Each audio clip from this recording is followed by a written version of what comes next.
Bom, senhores, boa noite. Vamos começar então a nossa reunião de hoje, do grupo de Brasília, grupo de estudo de Brasília. Então a gente vai iniciar a nossa temática hoje fazendo uma introdução. Na realidade, para mim vai ser como se fosse uma aula, tá? Porque é tanta coisa que a gente tem que conhecer, né, na área de... Vamos fazer uma introduçãozinha de neurociência e fé cristã. Tá, esse vai ser o assunto da nossa conversa de hoje, tá? Antes da gente começar, então, vamos fazer a oração e a gente já vai iniciar efetivamente. Senhor, graças te damos por mais uma vez estarmos na tua presença. Te damos graças, Senhor, pela vida de cada um nesta noite. Te damos graças, Senhor, também por aqueles que não puderam estar aqui nesta noite. E que o Senhor possa nos abençoar e abençoar, Senhor, aqueles que não puderam estar aqui, abrindo os nossos entendimentos para aprender um pouquinho mais da tua palavra, um pouquinho mais da tua criação. É o que nós te pedimos e te agradecemos. Amém. Bom, senhores, então a gente vai conversar um pouquinho hoje sobre neurociência, que não é comigo, tá? Então não precisam ficar apreensivos. De novo, Alexandre? Sim, não, dessa vez não é comigo. O Matheus é que vai trazer a conversa aqui. Então seja bem-vindo, Tati, a Darli, ou Darli, não sei se está certa a pronúncia, e o Matheus. Então o Matheus se apresente, caso você queira se apresentar ou não, e fique à vontade. E aí a gente faz o mesmo esquema que a gente sempre faz aqui, tá? Então o Matheus ele vai apresentar aí, e aí no final a gente conversa, abre para perguntas, ou se ele quiser abrir no meio, ele que decide aí como é que ele quer conduzir. Beleza, valeu, Alexandre. Se quiser perguntar e me interromper, tranquilo também, não me importa. Meu nome é Matheus, eu sou biólogo formado pela Universidade de Brasília, e aí agora eu estou fazendo meu doutorado na Universidade do Alabama, em Birmingham, nos Estados Unidos, e aí o tema do meu doutorado é em neurociências do comportamento. E aí eu estou trabalhando num laboratório que pesquisa esquizofrenia, e aí tô indo para o meu segundo ano aí de doutorado, né? E aí eu gosto muito desses temas, assim, essa questão essa ponte entre neurociência e fé cristã. Eu tenho muito interesse e pouco conhecimento, assim, tô entrando ainda nesse assunto, né? E aí a ABC tem me ajudado bacana nisso. E aí deixa eu compartilhar aqui a minha tela.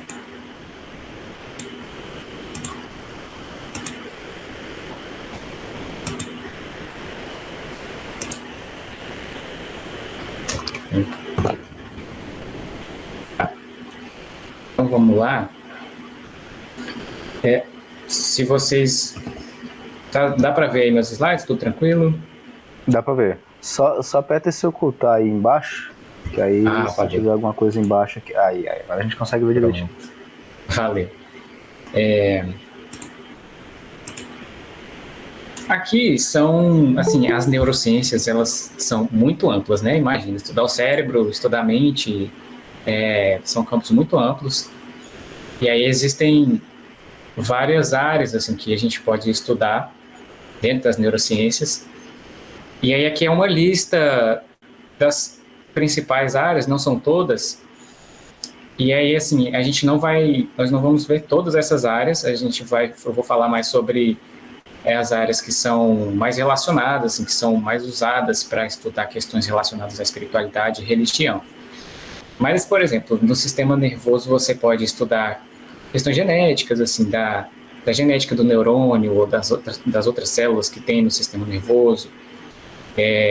Você pode estudar os próprios neurônios e as células da glia, que é uma outra categoria de células que tem no sistema nervoso, que é muito envolvido no suporte, assim, dos neurônios, né? Então, na questão da nutrição dos neurônios ou do sistema imune no cérebro, coisas assim, as células da glia fazem. E aí é um campo enorme de estudo, tanto os neurônios quanto as células da glia. A gente tem como ver como que os neurônios se conectam e como que esses circuitos neurais vão se formando, né? Como que os sistemas neurais vão se formando. Então a gente já está falando aí de estruturas um pouco maiores, a gente está indo do micro para o macro, né? Da genética, aí a gente entra já na célula, nos neurônios, aí como eles se conectam, como que esses sistemas acontecem.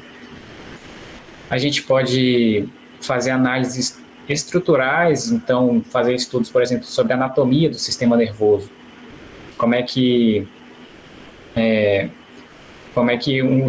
por exemplo, como é que o cérebro humano, como é que a anatomia saudável de um cérebro humano, como é que essa estrutura cerebral ela é alterada em determinadas doenças, transtornos, enfim. A gente pode fazer análises funcionais também do cérebro, então como que o cérebro funciona, os neurônios se comunicam e aí a informação vai da parte da frente para a parte de trás, ou para o lado, para cima, para baixo, como é que o cérebro funciona. Uma outra grande área também dentro das neurociências é essa análise de comportamentos complexos, que aí acaba sendo uma área bastante integrativa, assim, de várias técnicas. Então, você pode estudar estrutura e função e comportamento, tudo junto, assim, dessa questão de comportamentos complexos. Existem instrumentos específicos para você fazer a análise de vários tipos de comportamento ou de pensamentos, né, assim, cognição, ou emoções, personalidade, coisas assim. E existem técnicas de você fazer imagens do sistema nervoso, imagens dessa anatomia cerebral. Você tem como fazer imagens do cérebro funcionando também. Então, tem toda essa área do imageamento e você tem como estimular o cérebro também, influenciar a atividade cerebral com determinadas técnicas. E aí eu vou só dar algumas imagens assim de exemplo. Essa primeira imagem aqui é um mapa genético. Então, você tem alguns genes e onde que eles são distribuídos, onde que eles são expressos, né, no cérebro. E aí é muito interessante ver cada bolinha dessa que a gente vê, essas bolinhas coloridas, é um gene que está sendo expressado. E aí é interessante ver, esse gene ele é expressado mais na parte da frente do cérebro, né, no lobo frontal. Ou então, em determinada doença, ele não é expresso. Enfim, coisas assim. Aqui nós temos algumas imagens... Oi? Deixa eu te perguntar, voltando nessa imagem aí, esses genes são genes que estão ativos nesse momento, seria? É isso? Sim. Exato. Então a gente tem como observar a proteína que esse gene produz. Ou a gente tem como marcar o gene de forma específica e ver... E marca lá dentro, na parte na parte da proteína mesmo, não é a célula, é a proteína mesmo. Então, aí existe assim uma gama de estudos que você pode fazer você pode marcar proteína, só que aí geralmente vão ser em estudos, por exemplo, você pega um tecido cerebral e aí você põe num microscópio, entendeu? Uhum. E aí você vê que nessa parte desse tecido cerebral está marcado esse gene. Tipo assim, existem uma gama de estudos que você pode fazer de forma indireta ou de forma um pouco mais direta. Mas até onde eu sei, assim, esses estudos genéticos, eles envolvem muita ciência básica, assim, de você ver questões um pouco mais indiretas mesmo. Caramba. Mas existem formas muito interessantes de você mapear a genética no corpo inteiro, né? Nossa, muito interessante. Eu não sabia que tinha já tinha esse tipo de tecnologia desse jeito, não. Eu não tinha nem ideia disso. Cara, tem isso muito bem desenvolvido, assim, existem bancos de dados de mapeamento genético na internet, assim, aberto. Do cérebro e dos outros órgãos também. É muito bacana. Incrível, E aí aqui, nessas outras imagens, todas são imagens de microscópio, e aí aqui é um neurônio, e aí a gente tem como estudar, então, essa parte central dele aqui, que a gente chama o corpo do neurônio, tem como estudar essas ramificações que a gente vê dele aqui, né, que elas têm nomes específicos também. E essa outra imagem aqui, a gente também está olhando para esse corpo do neurônio, só que aqui a gente está vendo só o que a gente chama de citoesqueleto, que são proteínas específicas que elas mantêm o neurônio numa estrutura mais firme, né, para ele não ficar lá sem forma. E aí a gente tem como marcar só o citoesqueleto e ver se ele está intacto ou se em determinado transtorno, determinada doença, ele é alterado. Em Alzheimer, por exemplo, esse citoesqueleto ele é alterado, e aí os neurônios morrem por causa disso. E aí aqui nessa imagem a gente vê algumas células da glia, né, que eu falei. Então, essas células verdinhas aqui, elas é um tipo de célula que protege o cérebro contra a entrada de compostos ou patógenos que estão vindo da corrente sanguínea, né? Então ela faz esse filtro, essa barreira para que coisas vindas do sangue não entrem de qualquer jeito no cérebro. Então, só para dar um exemplo assim de coisas diferentes que a gente pode estudar em neurociências. E aí, continuando aqui. Aqui a gente entra já naquela questão que eu falei dos sistemas neurais. Então, essa primeira imagem meio confusa aqui, ela dá um esquema, assim, sobre esse reflexo. Sabe quando você bate ali no joelho, que a perna dá um chute, assim, meio involuntário? Que às vezes a gente vê isso em filme, ou então até você já foi em algum médico, ele já fez isso. Ele bate aqui no seu joelho, e aí você dá um chutinho, assim, sem querer. E aí a gente tem como ver como que é esse circuito neural envolvido, né? Então, desde a hora que o martelinho bate no joelho, até aí a pele, o sistema nervoso capta essa informação, e aí essa informação passa pelos neurônios para até chegar na medula espinhal, e aí depois volta para o músculo, aí o músculo contrai e a perna mexe. Tipo assim, parece ser muita coisa, mas assim, acontece em milissegundos e a gente nem percebe, né? Pra gente nem tem um intervalo de tempo aí. Você bateu e a perna mexeu. E a gente estuda esses sistemas, esses circuitos neurais. Aqui nessas imagens, elas já são aquela que a gente falou do imagiamento cerebral. Então, isso aqui são imagens reais de cérebros, não são pinturas ou desenhos, são imagens aqui, é uma tomografia, e aí a gente vê aqui nessa tomografia um tumor cerebral. Então, é muito óbvio a utilidade dessa técnica, né, de você conseguir ver o cérebro sem ter que abrir a cabeça da pessoa, coisa parecida. E aqui é uma imagem de ressonância magnética, que vocês talvez já tenham feito, ou conhecem alguém que já fez. É um exame que é comum no dia a dia, assim. Aí a gente, olha como é bacana, assim, você consegue ver estruturas mais para dentro do cérebro, né?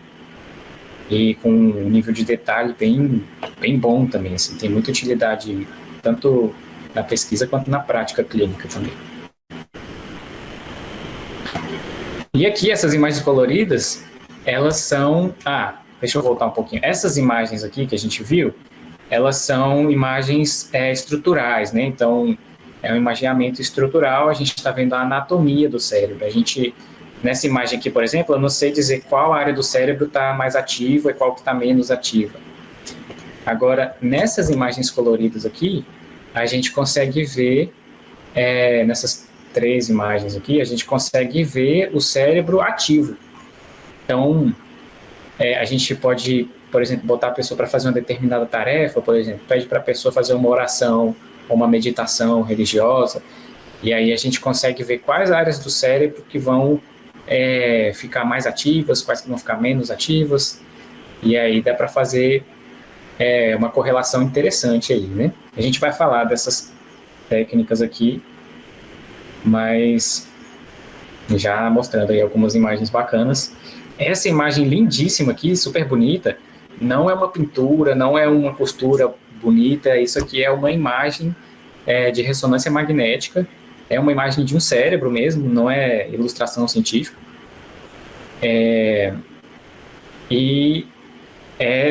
Aqui a gente tem neurônio, e aí a gente consegue ver todas as conexões, assim, a gente está tentando, né? São trilhões, e aí são projetos enormes para a gente conseguir fazer isso. Mas aí, como a gente vai vendo essas conexões, a gente vai formando essas linhas, né? E aí forma essas imagens super bonitas. Chama Projeto Conectoma Humano, em alusão ao projeto Genoma Humano, que mapeou todo o genoma, todos os genes humanos. Aqui a gente está tentando mapear todas as conexões do cérebro humano. E é muito bonito. Aqui, nessa moça aqui fingindo que ela está gostando dessa touca na cabeça dela, Isso aqui é um eletroencefalograma, que é uma outra técnica que a gente vai aprofundar também um pouco, que também a gente consegue tirar algumas informações sobre atividade cerebral também. Então, aqui nessas imagens a gente viu a anatomia do cérebro, a estrutura do cérebro, né, essa coisa um pouco mais rígida, e aqui a gente consegue ver o cérebro funcionando. Nessas 3 imagens aqui, também no eletroencefalograma a gente consegue ver. Aqui, essa menina aqui, ela está sob um equipamento de estimulação cerebral. Então, enquanto ela está aqui, sei lá, talvez fazendo alguma conta com esse ábaco, ou só brincando, ela está com o cérebro dela sendo estimulado. E a gente vai ver um pouquinho como é que isso acontece também, porque existem experimentos nessa área de neurociências e espiritualidade que envolvem técnicas de estimulação cerebral. Então, dentro de todos aqueles tópicos que a gente viu, de genética, sistemas neurais, circuitos neurais e tudo mais, a gente vai falar sobre essas técnicas aqui que são as usadas, principalmente, são assim, as mais usadas nesses estudos que envolvem religião, espiritualidade, que são essas neuroimagens funcionais, essas 3 que a gente vai falar, o eletroencefalograma, o EEG, e algumas técnicas de estimulação cerebral. E aí aqui só algumas neuroimagens aí funcionais também, do cérebro funcionando, né? E aí aqui, mais ou menos, o que a gente pode ver com o eletroencefalograma, e a gente vai ver o que são esses risquinhos, essas guias aí. Então, de forma geral, essas 3 técnicas de neuroimagem funcional, a gente tem aí o PET e o SPECT, que são mais parecidos. O PET é tomografia por emissão de pósitrons e o SPECT é tomografia por emissão de fóton único. Então, basicamente, assim, eles ambos usam fármacos radioativos, né, que são chamados de marcadores ou traçadores. E aí esses fármacos radioativos, eles são injetados ou inalados dentro do organismo. E aí o tomógrafo, que é a máquina onde a pessoa entra para fazer essa imagem, o tomógrafo ele vai captar o movimento desses fármacos dentro do organismo. E aí, aqui no caso do PET, você consegue fazer medidas quantitativas da concentração desses radiofármacos dentro do tecido nervoso, né? E aí você gera uma imagem que ela é parecida com essa imagem aqui. Existem, assim, técnicas dentro do PET, então as imagens às vezes podem variar, mas aqui é um exemplo de uma imagem de PET, aí essa parte aqui é a parte da frente do cérebro, essa aqui é a parte de trás, a gente consegue tirar algumas informações, eu vou entrar um pouquinho mais adentro de cada uma dessas. Mas aqui dá para a gente ter uma comparação dessas 3, né?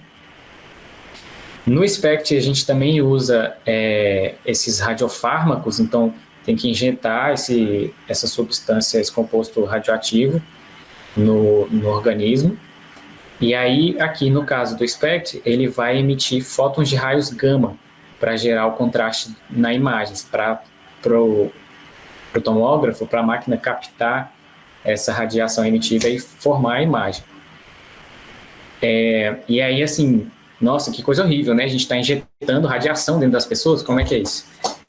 A gente está injetando compostos radioativos dentro da pessoa, mas eles são em concentrações muito baixas, assim, concentrações que a gente sabe que são seguras.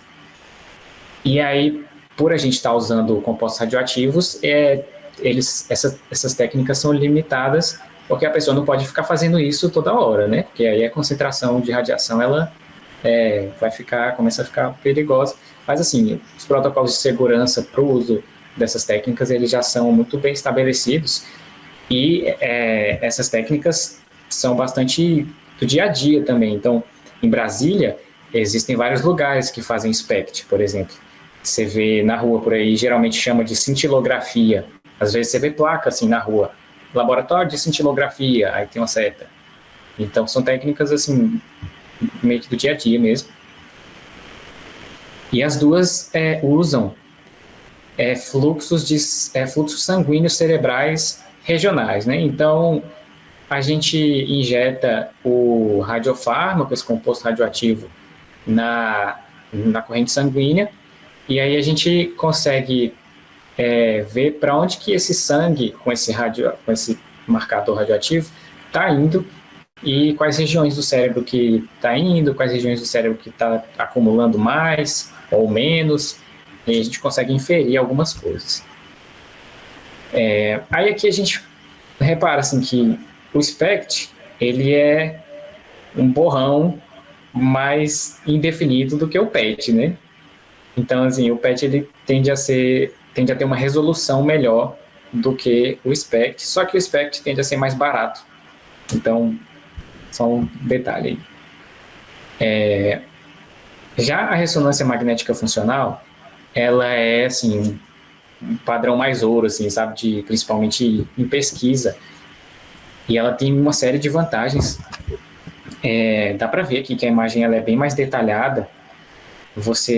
Aqui, esse cérebro com essas cores, esse azul, esse vermelho, amarelo, são regiões do cérebro que estão menos ativas, no caso do azul, e mais ativas no caso do vermelho e do amarelo. E aí, por exemplo, aqui essa parte de trás aqui do cérebro está mais ativa. Essa é uma parte muito envolvida no processamento visual. Então, provavelmente essa pessoa estava olhando, vendo alguma coisa, e aí essa região aqui de trás ficou mais ativa. A gente tem como fazer algumas inferências. E aí, no caso da ressonância magnética funcional, ela também vai medir o fluxo sanguíneo no cérebro durante determinadas atividades mentais ou físicas. Ela vai se basear na química da hemoglobina, que carrega o oxigênio no nosso sangue, né? É a molécula que carrega o oxigênio no sangue. E aí a gente tem como ver fluxos de oxigênio para determinadas regiões do cérebro e inferir a atividade cerebral a partir disso. Bem por alto, assim, e a gente vai entrar um pouco em cada uma dessas técnicas, porque elas são as mais usadas nesses estudos sobre espiritualidade, religião e neurociências.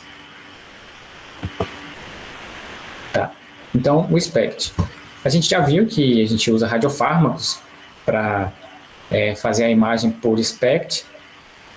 Aqui os fótons, no caso do SPECT, eles interagem com os elétrons nos átomos do tecido cerebral, e aí eles são absorvidos ou desviados, e aí isso se chama espalhamento, né?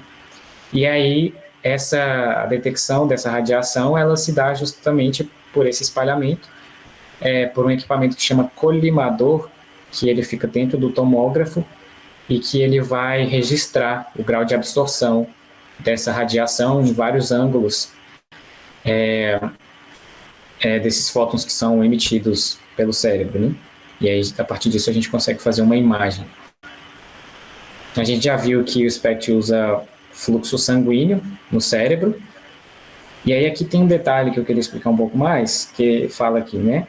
No SPECT, a imagem funcional é realizada usando mapas de fluxos sanguíneos cerebrais regionais, devido à conhecida ligação da hemodinâmica e da atividade cerebral. E aí, essa conhecida ligação da hemodinâmica e da atividade cerebral, ela é muito importante, porque é isso que a gente usa assim, para inferir atividade cerebral. É como que o sangue se move dentro como que é essa perfusão sanguínea no cérebro.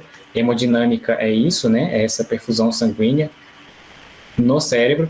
E aí a gente sabe que quando uma determinada região do cérebro está mais ativa, os neurônios ali estão consumindo mais oxigênio, o corpo aloca mais sangue para essa determinada região, porque ela está mais ativa.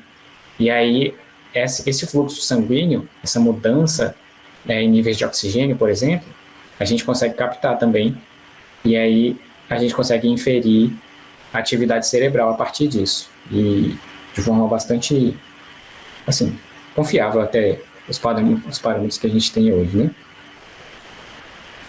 E aí a gente já viu que o SPECT ele tem uma resolução espacial baixa, a gente viu aquela imagem bem borrada, né? E aí isso acaba limitando. essa técnica, mas ainda assim é uma técnica útil e, como eu falei, é uma técnica usada aí no dia a dia, a cintilografia famosa aí. Aqui, só um vídeo de como que isso acontece, né? A pessoa lá na máquina e como é que é essa máquina. Aí aquele vidrinho era do traçador radioativo. Não tem áudio, tá? O vídeo, só para ficar claro.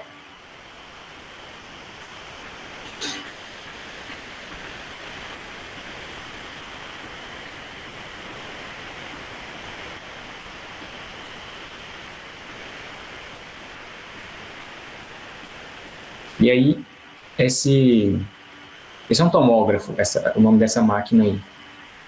Essas placas que estão perto da cabeça desse cara, elas vão captando a radiação que o cérebro dele vai emitindo conforme o traçador radioativo vai entrando no cérebro dele. E aí aqui é uma imagem, assim, são imagens também de SPECT, que é de um estudo desse jovem aqui, o Andrew Newberg, que ele é um dos grandes nomes quando a gente fala dessa questão de estudos entre neurociências e religião e espiritualidade. Ele tem esse livro, Princípios de Neuroteologia, ele tem alguns livros, na verdade, sobre isso. E aí aqui é uma imagem de um dos estudos dele, onde ele, se eu não me engano, essa imagem são do cérebro de monges tibetanos, onde ele pediu para esses monges meditarem, assim, monges que são mestres em meditação, pediu para eles meditarem, e aí ele viu como que a atividade cerebral desses monges mudava enquanto eles estavam lá na máquina meditando.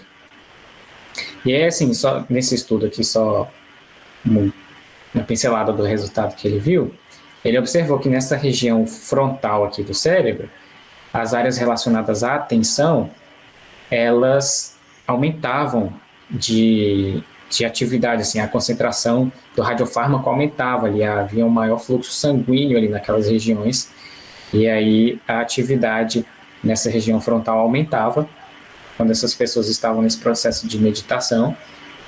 E é interessante porque, no caso dessa meditação, é uma meditação que envolve uma concentração, né? A pessoa fica mais concentrada, mais focada ali. E aí a gente vê essas regiões relacionadas à atenção mais ativas. Os estudos do Andrew Newberg, eles têm assim, bastante controvérsia, essa questão da neuroteologia é muito controversa. O vídeo lá do Covolan que eu mandei é um vídeo que o Covolan critica essa questão da neuroteologia, ele acha que isso não existe. Então, assim, é uma ideia que ainda está aí. Eu, pessoalmente, escuto e leio mais críticas do que coisas boas sobre esse assunto, né? Mas eu preciso ler mais também, para não ficar muito enviesado. A gente vai falar mais sobre ele na semana que vem. E aqui um pouco sobre o PET.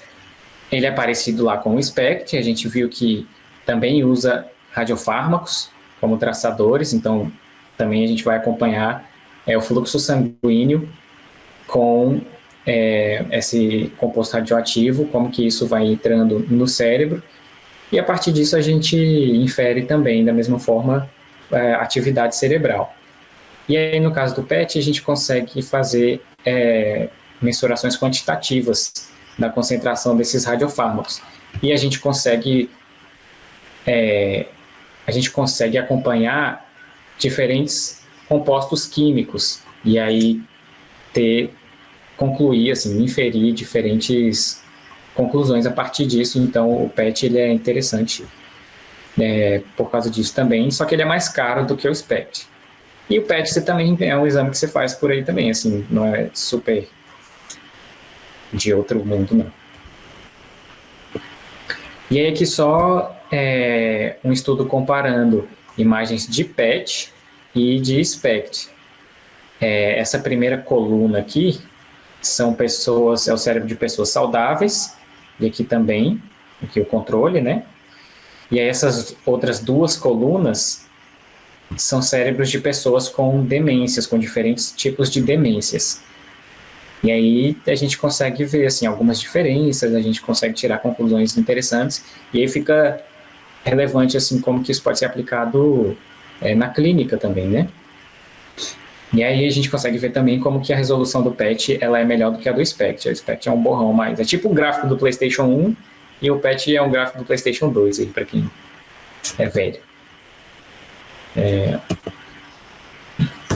E aí agora sobre a ressonância magnética funcional, que ela é muito mais usada do que esses dois porque ela tem uma resolução muito melhor, só que ela também é bem mais cara. Então, por exemplo, em Brasília, eu só sei de 2 lugares que tem ressonância magnética funcional, que é a rede Sara Kubitschek e o IMEB. Nem a UNB tem, que eu saiba, uma ressonância magnética funcional. E a ressonância magnética funcional ela é muito bacana porque você não precisa da questão do radiofármaco, você não precisa injetar nada na pessoa, a pessoa não precisa inalar nada, ela usa simplesmente mudanças. É o que chama mudanças nesse fenômeno chamado BOLD, que é uma atividade cerebral dependente de níveis de oxigenação, né? Blood Oxygen Level Dependent. Então, são mudanças na oxigenação do sangue aí no cérebro. E aí, por isso elas são funcionais, né? A gente consegue inferir a atividade cerebral se uma determinada região, por exemplo, aumenta o consumo de oxigênio. E aí existem algumas técnicas, todas essas neuroimagens que eu estou falando, elas têm várias técnicas que você tem como aplicá-las, né? Então, variações assim dessas neuroimagens que a gente tem como fazer. E aí eu vou falar, assim, vou mostrar algumas imagens, eu já mostrei, na verdade, sobre 2 técnicas interessantes de ressonância magnética funcional, que é essa IDP e ITD, não precisa decorar isso, que dão aquelas imagens bonitas que a gente viu lá mais no início. E aí uma coisa muito legal também, que é relativamente comum, é você integrar essas técnicas. Então, você pode fazer um esquema integrado com ressonância magnética funcional e PET, ou eletroencefalograma, por exemplo, e você pode tentar tirar aí o melhor dos 2 mundos, né? É um pouco complexo, porque a análise dessas imagens, de cada uma dessas imagens, ela é complexa, então você juntar as duas, você faz um negócio mais complicado ainda. Mas é interessante e isso acontece.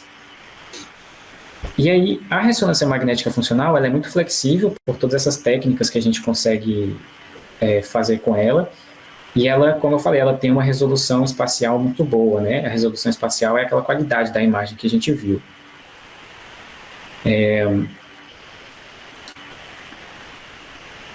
Isso, e aí, como a gente não usa radiofármacos, a gente tem como fazer ressonância magnética em uma pessoa mais vezes, né? Então, por exemplo, você faz a ressonância magnética funcional de uma pessoa descansando, ela está lá sem fazer nenhuma atividade específica, está em repouso.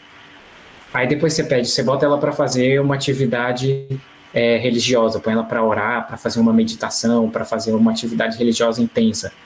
E aí depois você bota ela na ressonância magnética funcional de novo e vê como é que a atividade cerebral dela mudou depois que ela fez essa oração, essa meditação, entendeu? Dá para fazer experimentos assim, e pessoas de fato fazem experimentos assim. E aqui a imagem de uma pessoa numa ressonância magnética, se eu não me engano esse aqui é funcional. Essa máquina aqui grandona é um tomógrafo também, e aí eu vou soltar. Aí, assim, só para vocês terem uma ideia de como que isso acontece, para não ficar muito abstrato, né? É uma máquina muito barulhenta, então a pessoa tem que botar um fone de ouvido. E aí, no caso aqui, tem um espelhinho, tá vendo um espelho aqui? É porque essa pessoa, ela vai ver alguns estímulos. Esse espelho, ele tá mirando numa televisão, e aí essa pessoa vai ver algumas coisas nessa televisão, e aí ele vai ter tipo um joystick, um controle, que ele vai poder responder aos estímulos que ele está vendo na televisão. Então, muito bacana, assim, você consegue ver, por exemplo, a pessoa tem que tomar uma decisão, E aí você vê o cérebro dela, a atividade do cérebro dessa pessoa nesse momento que ela está tomando uma decisão. E aí é o exemplo desse vídeo aí.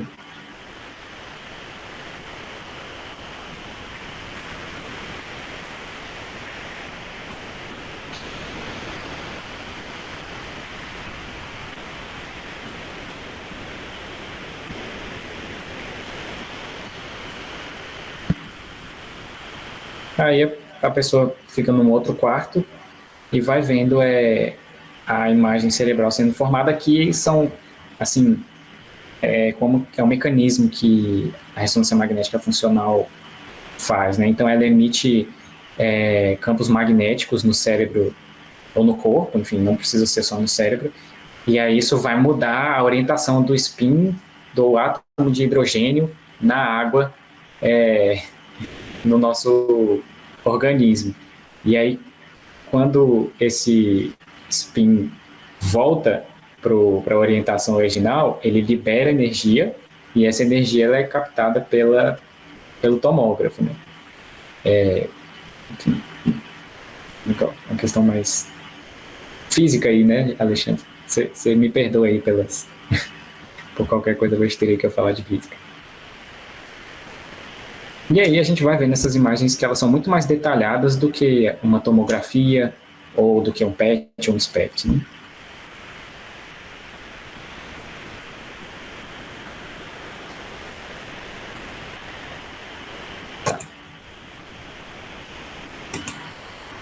E eu quero mostrar esse vídeo aqui para vocês. Ele não é de ressonância magnética funcional, mas ele é muito bacana e assim dá para ter uma ideia legal de como que essas técnicas têm valor. Aqui é uma ressonância magnética estrutural, aqui a gente só vai ver a estrutura, a anatomia do cérebro, a gente não vai ver função do cérebro, mas a gente vai ver com muito detalhe.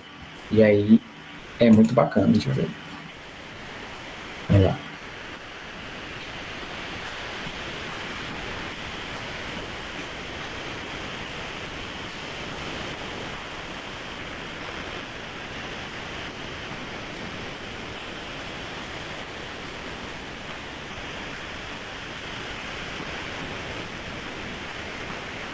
É muito legal, né? Dá pra ver, assim, detalhes.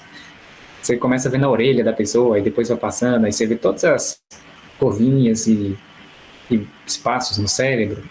Dá pra ver os vasos sanguíneos também, então... Ó, dá pra ver aqui umas cobrinhas, né? Que vão passando aqui e tudo mais. Tá indo de um lado pro outro da cabeça, né? Essa imagem. Aí mudou, já tá no outro hemisfério, do lado direito da pessoa. Então, é muito detalhado e tem um valor para pesquisa e para clínica muito bons. E aí aqui um exemplo de algumas imagens de ressonância magnética funcional. Então, aqui nessas 3 imagens aqui de cima, a gente é como se a gente estivesse olhando de cima para baixo, assim, para a cabeça da pessoa, sabe? E aí a tomografia ela vai passando assim, de cima para baixo. E aí aqui essas imagens em vermelho aqui desse cérebro são regiões que estavam mais ativas durante esse estudo, durante esse experimento. E aqui é uma visão lateral, assim como a gente estivesse olhando de lado para a pessoa, de perfil. E aí a gente vê também algumas regiões aqui mais ativas. Isso aqui não quer dizer que as outras regiões estão sem fazer nada. É só que essas regiões aqui ficaram mais ativas, entendeu? Todo o cérebro aqui dessa pessoa está funcionando normal. Todas as áreas estão lá, não é só 10% do cérebro que fica funcionando, a gente usa o cérebro inteiro. Mas aqui, nesse caso, essas regiões que estão mais acesas é porque elas ficaram mais ativas do que as outras. E a gente consegue ver como que é mais detalhado também do que o PET ou o SPECT. E é por isso que essas técnicas de ressonância magnética funcional são mais usadas. Uma coisa bacana, o Covolan, lá na Unicamp, a Unicamp tem ressonância magnética funcional, então eles têm estudos bem avançados aí. Essa imagem é muito legal também porque ela mostra, aqui nesse estudo, esse é o cérebro de uma pessoa que teve um acidente vascular cerebral um AVC, então um vaso sanguíneo se rompeu e uma parte do cérebro ficou meio que inundada por sangue. E essa parte que ficou inundada por sangue parou de funcionar assim da forma como deveria, né? E essa pessoa perdeu a movimentação, teve que usar cadeira de rodas, a fala ficou também prejudicada. E aí que ele mostra como que a atividade cerebral dessa pessoa foi retomando depois de 5 meses, 8 meses e 11 meses de reabilitação, de tratamento, né, de reabilitação física. Então a gente vê aqui que depois de 5 meses, a gente vê poucas áreas que foram ficando mais ativas, né? Aí depois de 8 meses já mais áreas, e aí depois de 11 meses a gente vê muito mais atividade cerebral do que depois de 5 meses de terapia. E isso tem reflexos clínicos também. Essa pessoa vai ganhando mais locomoção, vai ganhando mais facilidade na fala. Então, é muito interessante assim, esses estudos. São muito interessantes. E aí aqui, eu queria só entrar de novo naquelas imagens que a gente viu no início, que a gente viu lá as conexões cerebrais, né? Que a gente viu aquelas imagens bonitas do cérebro, que são técnicas de ressonância magnética funcional. Essas imagens aqui. Aqui é uma ilustração, é só para, tipo assim, a gente ver o cérebro dentro da cabeça, né? Para ter uma orientação melhor.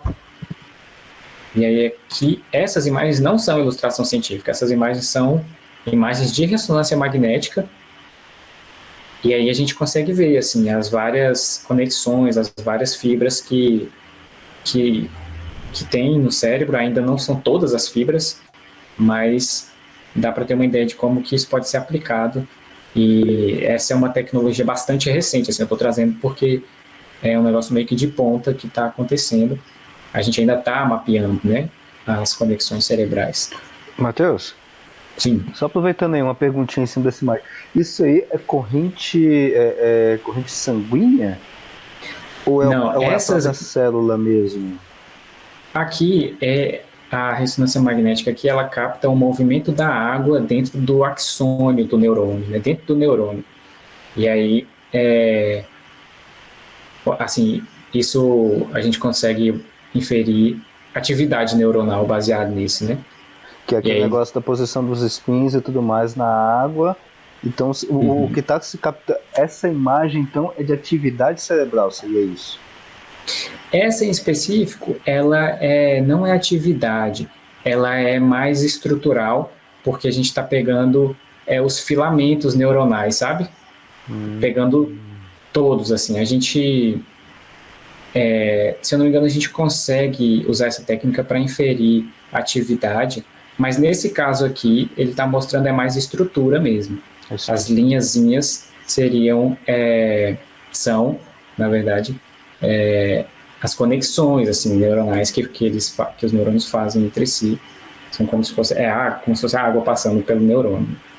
Ah, tá. A conexão neural não é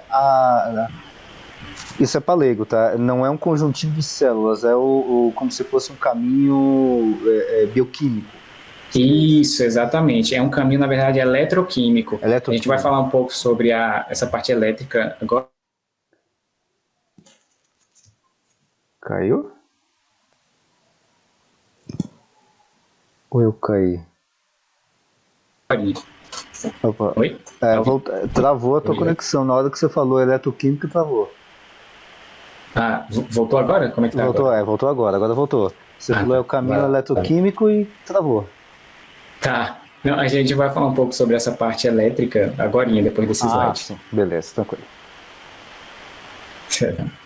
Então, beleza. Tá. Aí a gente vai falar sobre o eletroencefalograma.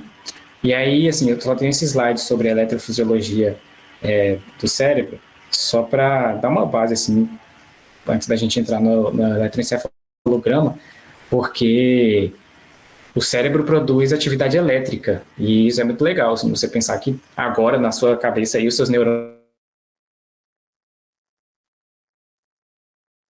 têm uma corrente elétrica passando por eles. E é uma corrente na escala dos Bom, então a gente finaliza por agora então, senhores. Aí a gente continua então na semana que vem. Não, tranquilo. Sem problema então. A gente então continua na semana que vem. E aí depois o Matheus continua justamente nessa parte do que ele ia falar agora do eletroencefalograma. E inclusive tinha até algumas perguntinhas justamente nesse ponto aí, tá? Nessa questão. Tava bastante interessante, tava muito interessante mesmo, tá? Mas aí, bom, a gente continua então na semana que vem, tá certo? Então deixa o convite aí para quem tá. Não sei se tem alguém participando da primeira vez. Darly, Ana Beatriz e Lucas, não sei se já participam. Eu não tenho memória não, tá? Quem tem memória é o cérebro que o Matheus coloca, tá? Mas eu eu não tenho muita memória assim para saber quem é que sempre participa. Então, se vocês estão participando a primeira vez ou já participam uma vez ou outra, fica o convite aí para vocês ah, participar aí na semana que vem, tá? Então, aí vocês participam aqui junto com a gente. Tá certo? Na Beatriz também é a primeira vez? Então parabéns, bem-vindos a quem está participando aí a primeira vez. Tá certo? Então, Matheus está sem conexão nenhuma. Então, semana que vem a gente continua. Tá certo então, senhores? Então é isso e até mais.